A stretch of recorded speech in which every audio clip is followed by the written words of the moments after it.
This is a Volvo XC90, one of the most celebrated SUVs of the last decade. It has won countless awards and it kickstarted Volvo's renaissance after Geely took over ownership. Maybe most importantly, it stole buyers from other traditional luxury brands like Audi, BMW, and Mercedes-Benz. And I would know because I'm one of those who swore to the Holy Trinity from Germany. I would always test drive the competition from Volvo, Lexus, Alfa Romeo, etc. But it wasn't before Volvo revealed the second generation XC90 6 years ago and launched it more than 5 years ago that Volvo actually made me jump over to the brand. For you guys who have been following the channel since the beginning, know that it all started with the Volvo XC90 I ordered back in 2015, which I took delivery of in February 2016. I fell in love with that car. Exterior and interior styling was just in another league from the Germans, and the quality of the interior was a class above. I thought it was so good that when it was time to replace it in 2018, I bought another XC90. This time, the top of the range T8 with all the bells and whistles.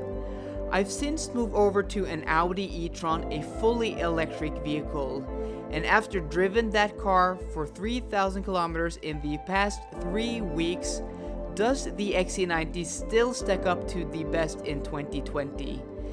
It is, after all, 6 years old and due for replacement next year.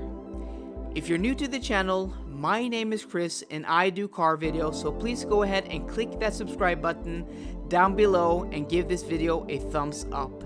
Now, let's find out if this XC90 is as good as I remember it being. I still think that this is one of the best looking SUVs on the market today. The tall, boxy, and classic shape of the XC90 is still imposing and very handsome. The sleek and simplistic Scandinavian design has aged exceptionally well in the past 6 years since this was revealed at the Frankfurt Auto Show in 2014. That is crazy. I think it still looks modern and sleek. It received a slight facelift last year, giving it some updated front lower fascia on the bumpers, some new wheels, and also that classic Volvo concave grille. This car in particular has the 21-inch turbine wheels and also is the inscription trim, which gives it, some chrome bits here and there, and also that concave grille. The R design would have, a mesh grille blacked out, but I love the classic styling and the details of this car. Yes, the R design looks good, but I think the inscription actually looks better. It's in here, in this interior, where this car set itself from the German competition 6 years ago. It offered something new to the segment, and it wasn't trying to copy anything the Germans were doing.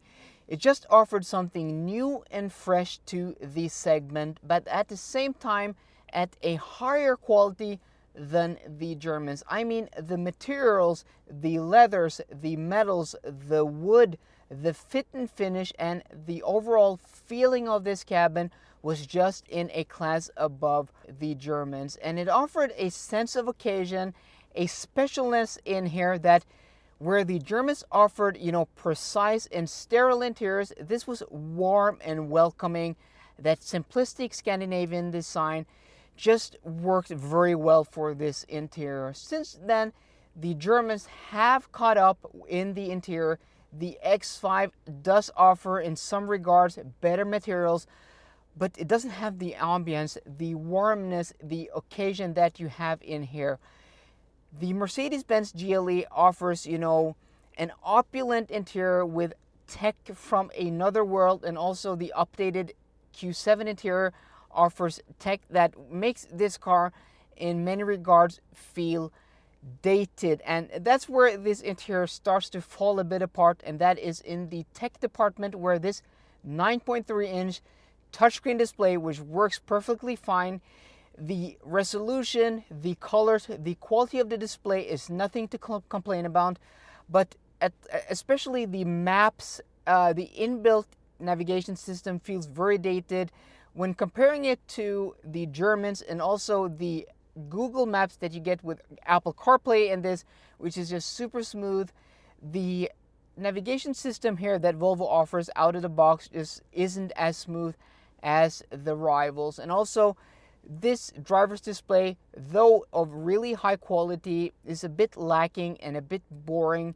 The Germans again offer more customization and just looks nicer. But other than the tech, if Volvo just updated the software here, made this infotainment a bit larger, this would not be in any way behind the Germans, but it's the rest of this cabin just makes this car feel very special. I think still 6 years down the line, it does stack up to the competition.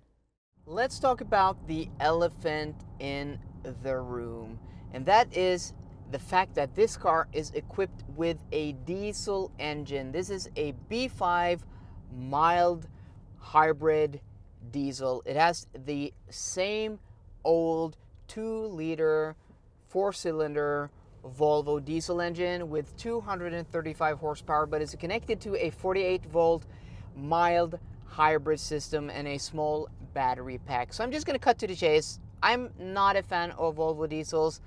I haven't been a fan for many years. They're just not refined enough, in my opinion, to fit the character and the price point of this car.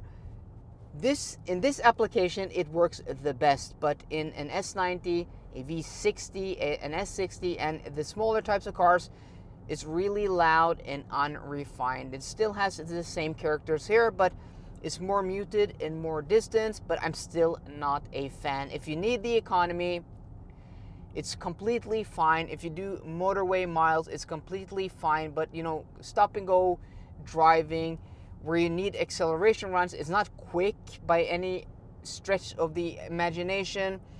0 to 60 is like 7.4 seconds, doesn't really matter. Volvo gas engines, their petrol engines are one of the most refined petrol engines out there, and is in stark contrast to this 2-liter diesel. So I just skip the diesel, save money, go for the petrol, and put that against your fuel bill, because at the end of the day, you'll get a much more pleasurable experience, in my opinion. But no matter what engine you choose, there's no hiding the fact that this is still a tall, heavy, and large vehicle. It's almost 5 meters long, 2 meters wide, and 1.8 meters long, almost tipping the scales at 2.1 tons. So it's by no stretch of the imagination sporty, and it's not trying to be sporty. This is not trying to be a Porsche Cayenne or an X5 competition. The Germans do sporty very well. The Swedish do luxury and comfort even better, in my opinion, at least in some regards of the word. This is a comfortable, tuned car for comfort, and even though it's equipped with 21-inch wheels, it's still one of the most comfortable cars out there. But it's not as refined in the suspension tuning as my Audi E-Tron. It might be more comfortable in some regards, but it's not as refined. And what I mean about that is you feel the bumps, you feel much more of the unevenness of bad pavement in this car than you do in my E-Tron. The ride is just more busy. You just feel much more of the road, where the E-Tron just glides over and just hammers the pavement back to the ground.